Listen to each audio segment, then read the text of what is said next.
우리는 오늘 지난주에 이어 성도로서 어떤 삶을 살아가야 하는가라는 주제로 두 번째 말씀을 전하고자 합니다. 이번 주 말씀을 전하기에 앞서 지난주 우리가 나눴던 내용들을 잠깐 살펴보고자 합니다. 많은 경우 한국교회 성도들은 그리스도의 사역으로 인해 받은 구원에 대해서는 강조하지만 그 구원받은 것에 대한 열매에 대해서는 강조하지 못하는 경향이 있음을 말씀드렸습니다. 구원받은 그리스도인들은 그 열매로서 자신의 구원을 증거해야 합니다. 기독교 윤리학자인 스탠리 하우어워스는 그리스도인은 덕스러워야 한다는 점을 강조하였고, 또 개혁파 성화로는 성령께서 이루어 가시는 성화의 삶에 대해서 강조합니다.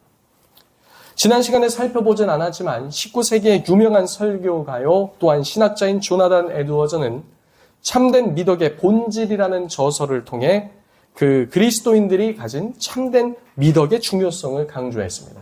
그 참된 미덕이라는 것은 하나님을 참되게 사랑하고 그분을 참되게 닮아가는 것.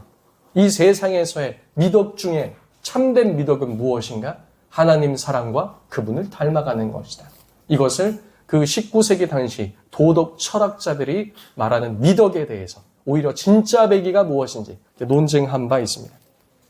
이처럼 구원받은 성도들의 삶에서 실제적으로 제자도로서의 그런 발걸음이 나타나지 않거나 성화가 멈춰져 있다면 우리의 구원에 대해서 우리는 한 번쯤 의심하고 점검해 볼 필요가 있습니다. 우리가 믿는 신앙 고백에 따르면 성화가 없는 사람은 참된 신자일 수 없기 때문에 그렇습니다. 우리는 성경에 관해 더 알아간다고 혹은 하나님에 관한 지식이 조금 더 쌓여간다고 그것을 성화로 착각해서는 안 된다고도 말씀드렸죠. 성령께서 우리 가운데 이루시는 일은 죄를 적극적으로 미워하고 은혜의 수단인 말씀과 기도와 성례를 붙들며 거룩을 추구하는 삶으로 이끌어 가신다는 겁니다.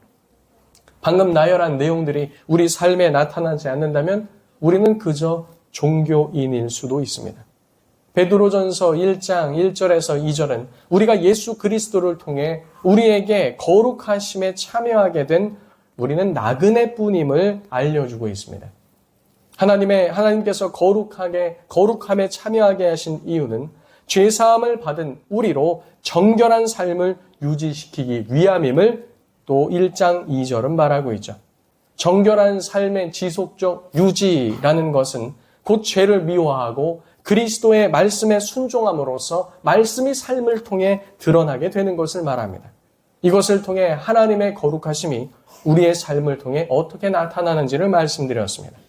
다시 정리하면 이 땅에서 나그네와 같은 순례자의 길을 걷는 성도들은 하나님의 아들 예수 그리스도를 통해 죄 씻음 받음과 순종을 통해 거룩한 삶을 살며 본향에 이르기까지 예수를 주로 섬기는 자들이라고 말씀드릴 수 있습니다. 지난주에 물었지만 다시 성도님들께 한 번 더 묻겠습니다. 성도님들은 예수를 삶의 주인으로 모시고 죄사함을 통해 우리에게 온 정결함을 유지하며 그분의 말씀에 순종하는 성화의 삶을 살고 계십니까? 다시 한번 묻겠습니다. 성도님들은 예수님을 삶의 주인으로 모시고 죄사함을 통해 우리에게 온 정결함을 유지하며 그분의 말씀에 순종하는 성화의 삶을 살고 계십니까? 우리는 이것에 아멘이라고 대답할 수 있어야 합니다. 그리고 실제로 우리의 삶을 돌아보건대 이러한 부분이 부족하거든 우리는 어디로 나아가야 됩니까? 십자가 앞으로 나아가야 될 줄로 믿습니다. 그리고 그 예수 그리스도의 능력을 힘입어 또 성령께서 우리 가운데 성악해 하시는 그 능력을 힘입어 말씀에 순종함으로 성화의 여정을 계속해 나가야 합니다. 이어서 오늘 본문의 말씀을 살펴보도록 하겠습니다. 성도는 어떠한 삶을 살아야 되는가? 오늘은 첫 번째로 찬송하는 삶을 살아야 한다는 겁니다. 무슨 삶을 살아야 한다고요? 찬송하는 삶입니다. 오늘 본문 3절에는 우리 주 예수 그리스도의 아버지 하나님을 찬송하리로다 라고 사도 베드로의 선포로 시작합니다. 그렇다면 왜 찬송해야 합니까? 우리가 1, 2절을 통해서 나누었듯이 아무런 상관없는 우리들을 자신의 거룩함으로 채우셨기 때문입니다. 그 거룩함을 우리에게 주셨기 때문이죠. 그로 인해 주 예수 안에 있는 정결함과 순종함이 우리를 통해서 나타나게 하셨기 때문입니다. 내 스스로에겐 어떠한 거룩함도 정결함도 순종함도 없으나 이제 이 모든 것이 가능케 되었으니 이 은택을 입은 모든 자들은 하나님의 선하심을 찬송하는 삶을 살아야 한다는 겁니다. 우리의 삶에 다른 것이 문제가 아닙니다. 하나님, 저의 삶에 이런 것이 문제입니다. 저런 것이 문제입니다. 나의 삶은 이렇게 해서 안 됩니다. 저렇게 해서 안 됩니다. 아니에요. 아닙니다. 제가 성경을 기반으로 해서 정확히 말씀드립니다. 아닙니다. 문제는 그것이 아닙니다. 우리가 받은 이 은혜에 감사하며 찬송하지 못하는 것이 문제입니다.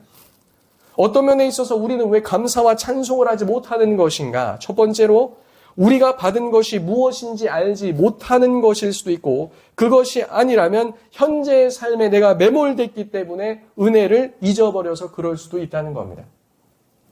사실 전자든 후자든 문제는 크게 달라지지 않습니다. 전자는 실상 구원받은 은혜가 무엇인지 모른다는 것이며 후자는 삶의 환경적인 것에 현재 나의 모든 게 압도되었다는 거죠.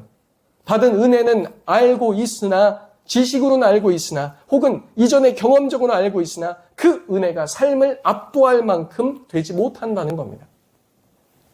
우리는 모두 아는 것에 있어서 이 은혜를 아는 것에 있어서 성숙해져야 할 줄로 믿습니다.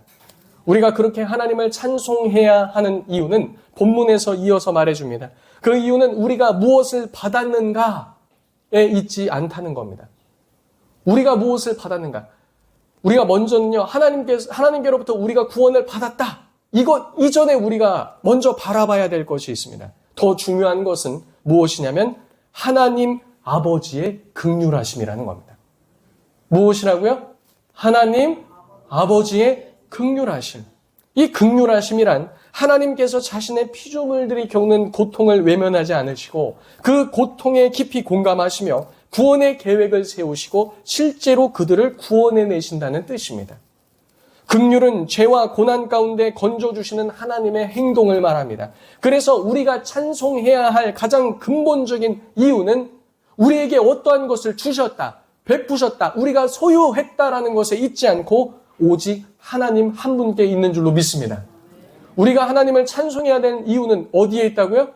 하나님께 있습니다. 어디에 있습니까? 하나님께 있습니다. 그래서 우리가 무엇인가 소유하고 우리가 뭐 은혜를 받았다, 안 받았다, 이건 약간 가변적이기도 해요. 이미 받았으나 나의 삶의 환경에 압도돼서 안 받은 것 같기도 하고 어려운 일 당하면 힘든 것 같기도 하고 이렇다는 겁니다. 이것이 우리가 받은 것이 우리의 찬송할 이유가 된다면 이것은 흔들리게 되고 마는 것이죠. 그러나 우리의 찬송해야 될 이유는 누구에게 있다고요? 하나님 자신에게 있는 줄로 믿습니다. 하나님께서는 자신의 긍휼대로 우리를 거듭나게 하사 산 소망이 있게 하셨습니다. 거듭나다, 다시 태어나다, 살게 하사 산 소망을 주셨다는 겁니다. 이 말은 이전까지 우리가 죽은 자였으며 하나님께 대한 소망도 없던 자였다는 말입니다. 이전까지는 하나님 밖에 있던 외인이요 본인이 살아있는지 죽었는지조차 알지 못했던 상황입니다. 그런데 우리가 하나님께 대하여 죽은 자였다는 사실을 깨닫게 되었을 때라야 비로소 산자인 것을 알 수 있다는 거예요. 우리가 길을 걷고 있다고 한번 가정해 봅시다. 길을 걷거나 운전을 하고 있었어요. 자전거를 타고 가고 있었습니다. 혹은 뛰고 있었어요. 그런데 이상하네. 내가 누워있어서 눈을 뜨니까 천장에 하얀 텍스가 붙여 있어요. 그리고 옆에 보니까 닌거가 꼽혀져 있네? 그럼 난 지금 어떤 상태예요? 어떤 상태예요? 병원에 있는 상태예요. 그럼 뭐 했다는 거예요? 기절을 했든지, 사고가 났든지, 지병으로 쓰러졌든지, 지금 내가 눈을 떴다는 건 지금 뭐 했다는 겁니까? 살아있음을 깨닫는 거예요. 마찬가지입니다. 우리가 하나님으로부터 구원받았다. 내가 하나님으로 인해서 산 자가 되었구나. 죽음으로부터 그리스도와 함께 부활한 자가 되었구나. 언제 알 수 있는가? 내가 죽었던 자인 것을 깨달았을 때 아는 겁니다. 우리가 거듭났다는 것은 살아있다는 것이요. 이로써 소망 없던 자에게 산 소망이 주어졌다는 겁니다. 하나님 아버지께서 죽은 자 가운데 부활의 첫 열매이신 예수 그리스도를 통해 우리를 사망 가운데서 건지사 살리시고 믿음을 주시고 소망을 주셨다는 겁니다. 그렇다면 우리가 가지고 있는 그 살아있는 소망은 무엇입니까? 산 소망을 받았다. 그 산 소망이 뭡니까? 성경은 말하길 그것은 다가오는 삶에 대한 확신에 찬 소망을 말합니다.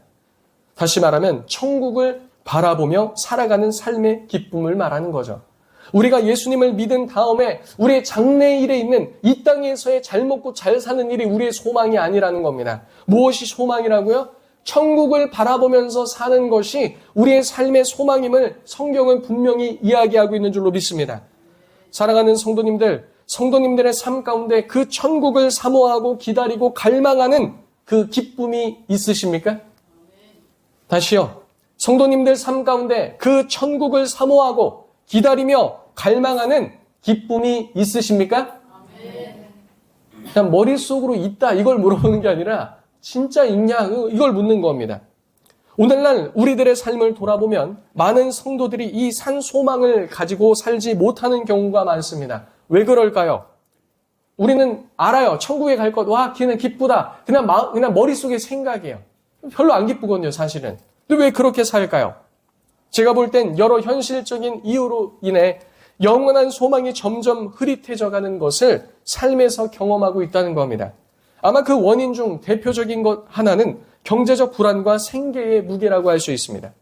직장의 불안정성이나 미래 소득에 대한 불안정성, 주택을 매매든 전세든 월세든 주거 비용에 대한 압박, 물가 상승, 결혼과 자녀 양육에 대한 부담 등 이와 같은 여러 요인들은 매일을 살아내는 우리의 삶을 버겁게 느껴지게 하기에 점점 영원한 나라요, 지금 우리가 가고 있는 목적지에 대한 그 목적 방향을 흐릿하게 만들고 있다는 겁니다. 그 속에서 하늘의 소망은 점점 비현실적인 것으로 밀려나기 쉽다는 거죠. 그뿐입니까? 자녀 양육과 자녀 교육에 대한 부담은 또 경제적인 부분을 가중시킵니다. 자녀들을 믿음으로 키우는 일은 그 자체로서 귀한 일이나 또 이 세상에 있는 치열한 입시 경쟁과 사회적 압박 속에서 자녀에 대한 세상적 소망은 때로는 부모의 영혼을 짓누른다는 겁니다. 주님 안에서 양육해야 할 자녀에 대한 계획과 생각이 오히려 부모의 마음을 하늘에서 멀어지게 하는 도구가 된다는 겁니다. 그래서 자녀가 복이 될 수도 있고요. 자칫하면은 하나님과 멀어지게 하는 그런 도구도 될 수 있다는 겁니다. 또한 저마다 자기 개발과 개인의 성취에 힘쓰는 문화도 한몫하고 있습니다. 현대사회는 끊임없이 성공을 요구하고 더 좋은 직장, 더 나은 스펙, 더 높은 연봉 등을 제시합니다. 이런 목표 속에 예배와 말씀, 기도와 성도의 교제는 그리고 하늘에 대한 소망은 점점 우리의 우선순위 가운데 밀려나게 된다는 겁니다. 영원한 것보다 눈앞에 있는 것이 더 가치 있게 여겨진다는 거죠. 그래서 예수님께서 경고하신 것이 무엇입니까? 재정에 대해서 말씀하면서 불의한 삭스로 무엇을 사라는 겁니까?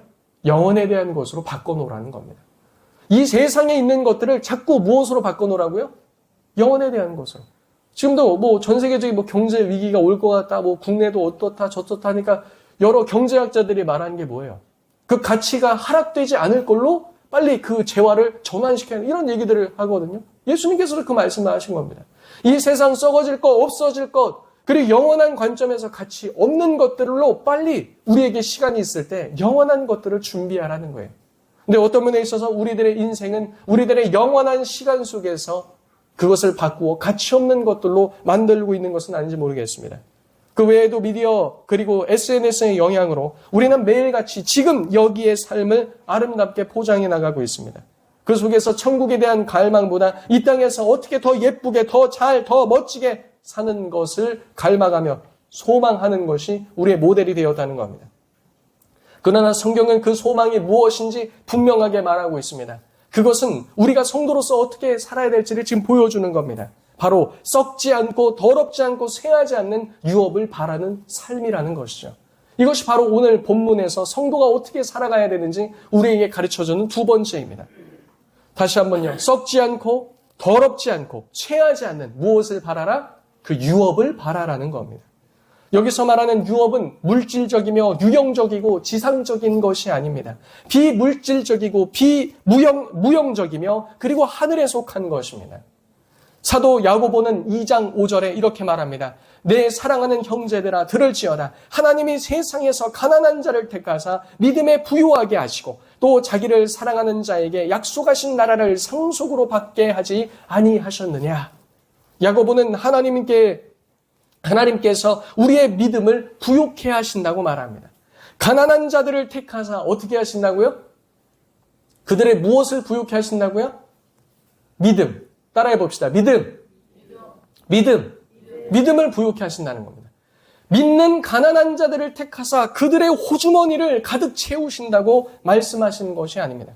우리는 물질적 보상이 잘 이루어지지 않는 것에 대해서 솔직히 실망하거나 그렇게 좌절하고 낙담하는 경우가 많습니다. 하나님께 충성했는데 내 삶은 왜 세상 기준으로 볼 때 믿지 않는 자보다 더 나아지지 않는가라는 그런 생각들 말입니다. 내가 잘 돼서 승진하거나 사업이 잘 되거나 내가 건강하거나 돈을 잘 벌거나 자녀가 잘 돼야 하는데 그렇지 못한 지점에서 실망한다는 것이죠. 어떤 면에 있어서 우리가 이렇게 생각하는 부분 중 하나는 우리의 유업에 관한 시각이 구약에 머물러 있기 때문은 아닌가 싶습니다. 구약에서의 유업은 어디였습니까? 구약에서 하나님께서 주시고자 말씀하신 유업, 약속의 땅이 어디입니까? 어디죠? 무슨 땅? 가나안 땅. 무슨 땅이었죠? 가나안 땅. 그것은 젖과 꿀이 흐르는 땅이며 물질로 보이는 이 세계 속에 속한 것이었습니다. 하나님께서는 이스라엘 백성들에게 땅을 주셨으며 그곳에서 하나님을 섬길 때 하나님께서는 이른 비와 늦은 비를 통해서 그 땅을 부족함 없는 땅으로 그들 가운데 채워주시겠다고 말씀하셨죠. 여기서 오늘의 성도들도 가나안 땅을 본인의 꿈과 연결시킨 후 그 꿈을 이루어가는 것이 약속의 땅을 들어가는 것이고 성취하는 것으로 생각한다는 겁니다. 근데 구약에서의 약속의 땅은 장차 우리가 갈 본향을 말해주고 있어요.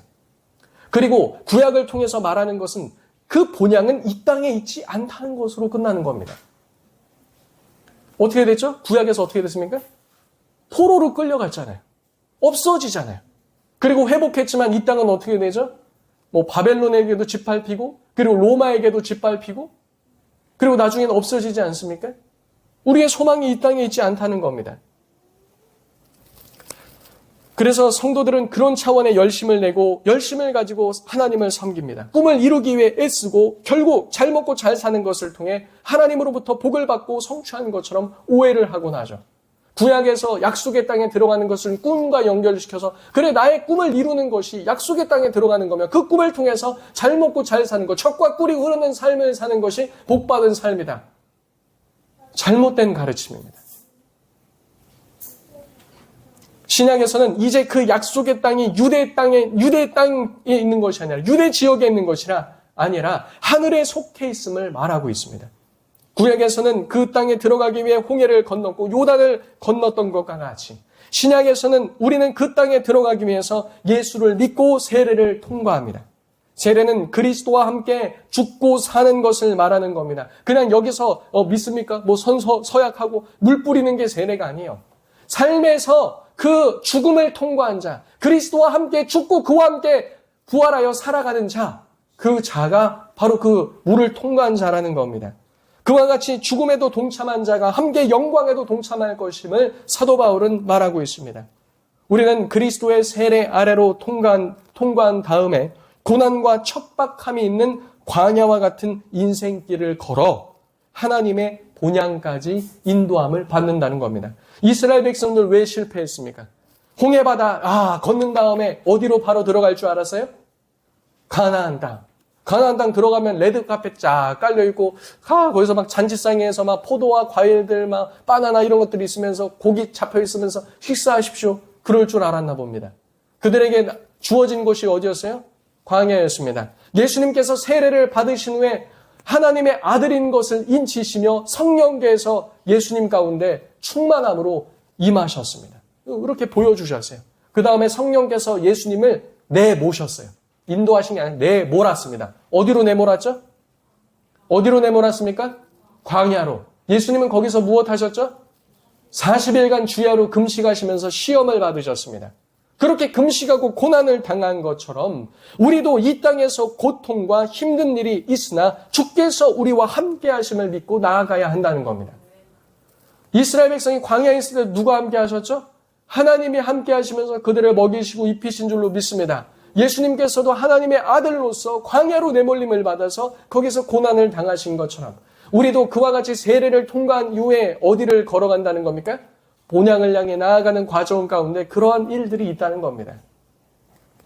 우리는 그 유업을 잇기 위하여 믿음으로 나아가는 여정 중에 있습니다. 그렇게 우리는 광야에서 실패한 이스라엘 백성과 같은 우를 범해서는 안 되는 겁니다. 우리 함께 말씀 한 군데를 좀 찾아보겠습니다. 고린도전서 10장 1절에서 11절입니다. 고린도전서 10장 1절에서 11절.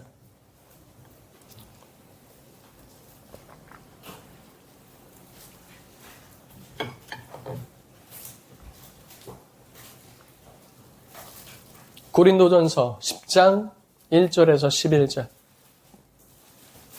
고린도전서는 베드로전서보다 앞에 있습니다. 로마서 뒤에 있습니다. 10장 1절에서 11절 한 절씩 교도하겠습니다. 제가 한 절, 성도님들이 한 절, 마지막 절은 다 같이 읽겠습니다.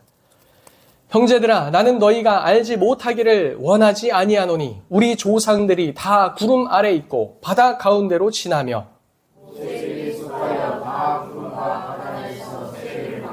다 같은 신령한 음식을 먹으며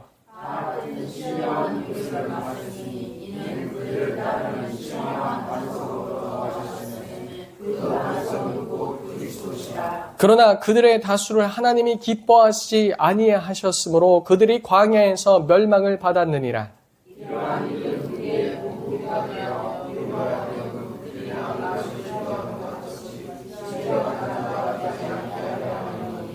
그들 가운데 어떤 사람들과 같이 너희는 우상 숭배하는 자가 되지 말라. 기록된 바 백성이 앉아서 먹고 마시며 일어나서 뛰논다 함과 같으니라.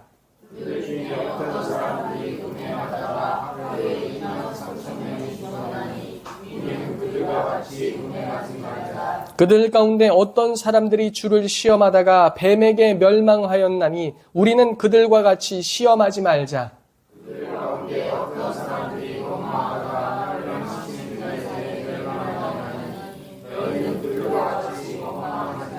다 같이 읽겠습니다.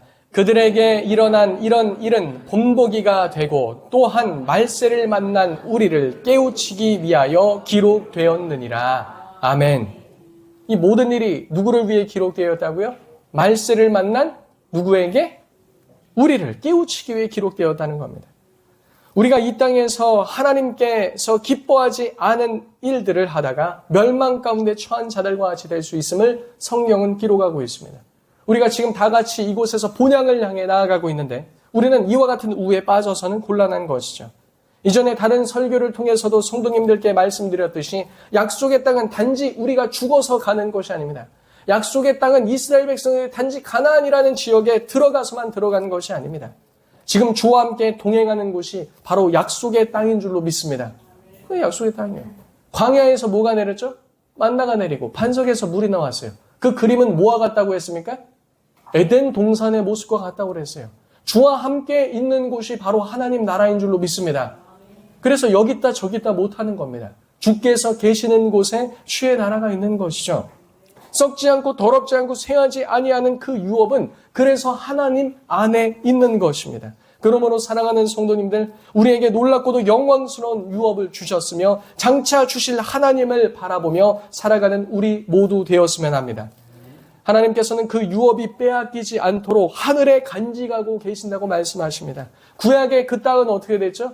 이방인들이 침략하고 그들 스스로가 범죄해서 빼앗기고 짓밟히고 이랬다는 거예요. 포로로 끌려갔다가 다시 돌아왔는데도 엉망이고, 그렇게 하나님께서는 그 유업을 어디에 간직하시고 계시다? 지금 하나님 나라에 간직하고 계시다. 이게 오늘 베드로가 하는 이야기입니다. 우리는 그 유업을 있는 날을 바라며 그래서 믿음으로 행진해야 한다는 겁니다. 마지막으로 우리는 믿음으로 담대하게 살아가야 합니다. 어떻게 살아가야 된다고요? 믿음으로 담대하게. 어떻게 해요? 믿음으로 담대하게. 5절에 보시면 이 유업을 잇기 위하여 주께서 믿음으로 말미암아 하나님의 능력으로 보호하심을 받게 하셨느니라 라고 말합니다. 세상 끝에 주께서 나타내시기로 하신 그 구원을 얻게 하시며 하늘에 있는 모든 것을 받게 하시기 위해서 하나님의 능력으로 그 모든 것을 보호하고 계시다라는 거죠. 하지만 그와 같은 모든 것을 잊고 받기 위해서는 성도들에게 한 가지 필요한 것이 있습니다. 그것이 무엇일까요? 믿음입니다. 무엇이라고요? 믿음입니다. 하나님께서는 성도에게 주신 그 믿음 가운데 우리를 위해 예비하신 구원과 그 모든 유업을 얻게 하시기 위해서 하나님의 능력으로 우리를 또한 보호하실 겁니다. 우리는 현대인들처럼 그냥 세상에 치여서 사는 자들이 아니라 장차 아들 예수님을 다시 보내실 그 약속을 이루실 우리 하나님 아버지를 찬송하며 믿음으로 살아가는 자들이 되어야 할 줄로 믿습니다. 우리는 그런 자들이에요. 고린도후서 4장 16절에서 18절은 말합니다. 그러므로 우리가 낙심하지 아니하노니 우리의 겉사람은 낡아지나 우리의 속사람은 날로 새로워지는도다. 우리가 잠시 받는 환난에 경한 것이 지극히 크고 영원한 영광 중에 중한 것을 우리에게 이루게 하려 함이니 우리가 주목하는 것은 보이는 것이 아니요 보이지 않는 것이니 보이는 것은 잠깐이요 보이지 않는 것은 영원함이니라. 아멘. 여기 앉아 계신 성도님들 중엔 벌써 인생의 연수를 상당수 지내오신 분들이 많이 계십니다. 이 지나오고 흘러온 세월을 뒤돌아보니 쏜 살과 같이 빠르게 지났습니다. 그 여정은 쉽지 않았으며 돌이켜보니 낙심할 일 투성이었습니다. 그러나 낙심하지 않고 오늘까지 믿음의 경주를 해오신 겁니다. 또 여기 앉아 계신 분들 중에 젊은 세대들이 많이 있습니다. 우리에게 주어진 앞으로의 삶은 잘 들으십시오. 항상 좋거나 낭만적이지 않을 겁니다. 결코 그렇지 않을 거예요. 그래서 성도님들, 그냥 내 삶은 뭐 꽃길만 걷자. 그냥 이거는 천국을 얘기하는 거예요. 천국. 그냥 이상향.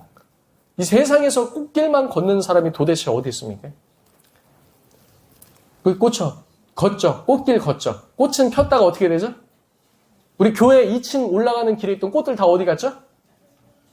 다 갔어요. 다 그렇게 되는, 아무리 살리려고 심폐소생술 하고, 막, 모든 것 다 찾아서 영양분 먹이고, 막, 물 주고, 또 누가 물을 그렇게 주는지 뿌리까지 또 썩어가지고, 또 물도 많이 주면 어떻게 돼요? 시든다 해서 물 주면 또 더 죽는 거예요.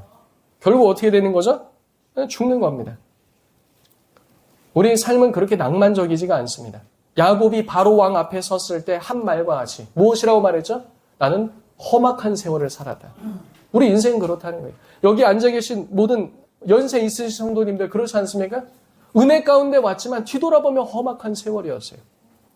그러나 우리가 믿음으로 나아갈 수 있는 것은 하나님께서 우리에게 크고 크신 긍휼로 그 아들을 주셨으며 우리에게 생명과 산 소망과 장차받을 구원과 그 모든 유업을 약속하셨기 때문입니다.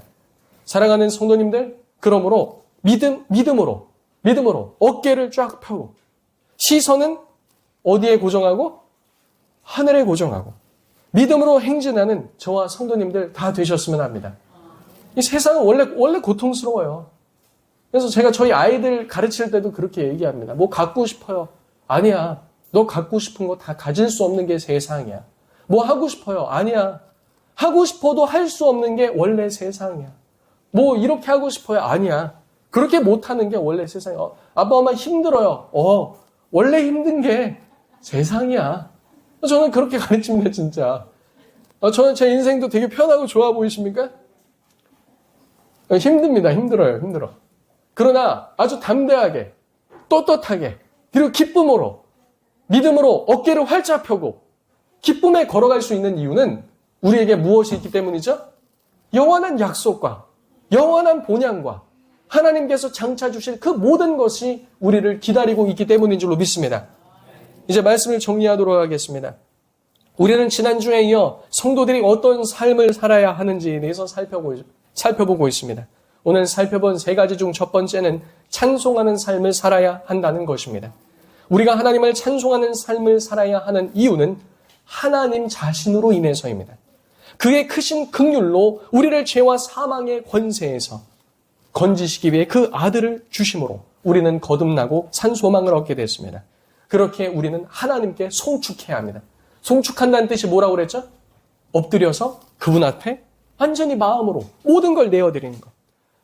하나님께서 우리를 거룩하게 하셨으며 그 거룩한 삶으로 우리를 부르셨기 때문입니다. 두 번째로 우리 성도는 썩지 않고 더럽지 않고 쇠하지 않는 유업을 바라며 나아가야 한다는 겁니다. 여기서 말하는 우리의 유업은 물질적이며 유형적이고 지상적이지 않다고 말씀드렸습니다. 우리의 유업은 거듭남에 관한 것이고 산소망에 관한 것이며 영적이고 믿음에 관한 것이고 구원과 영원한 본향에 관한 것입니다.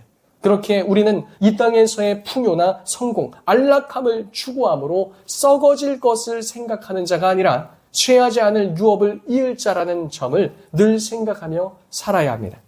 우리는 이 땅에 속한 자처럼 사는 것이 아니라 영원한 나라에 속한 자로서 오늘도 이 땅을 살아가고 있는 자라는 겁니다. 그렇게 마지막으로 우리는 믿음으로 담대하게 살아야 한다고 말씀드렸습니다. 이 부분은 제가 다른 말씀 구절 3개로 대신하겠습니다. 요한복음 16장 33절엔 이렇게 말합니다. 이것을 너희에게 이르는 것은 너희로 내 안에서 평안을 누리게 하려 함이라. 세상에서는 너희가 환난을 당하나 담대하라 내가 세상을 이기었노라. 요한일서 4장 4절엔 자녀들아 너희는 하나님께 속하였고 또 그들을 이기었나니 이는 너희 안에 계신 이가 세상에 있는 자보다 크심이라. 요한일서 5장 4절에서 5절엔 무릇 하나님께로부터 난 자마다 세상을 이기느니라. 세상을 이기는 승리는 이것이니 우리의 무엇이다? 믿음이니라. 예수께서 하나님의 아들이심을 믿는 자가 아니면 세상을 이기는 자가 누구냐? 다른 말로 뭐죠? 예수를 하나님의 아들로 믿는 자는 세상을 이긴다, 못 이긴다? 이긴다. 세상을 이긴다, 못 이긴다? 이긴다. 지는 자처럼 살지 마십시오. 어려움 있다고. 왕의 아들은 어려움이 없나요? 우리나라 역사 보면 왕들은 어려움 없습니까? 다윗은 어려움 없었습니까? 세상은 원래 고통스럽습니다. 그러나 하나님의 자녀로 믿음으로 살아가시는 참사랑교회 모든 성도님들 되시길 예수님의 이름으로 축복합니다.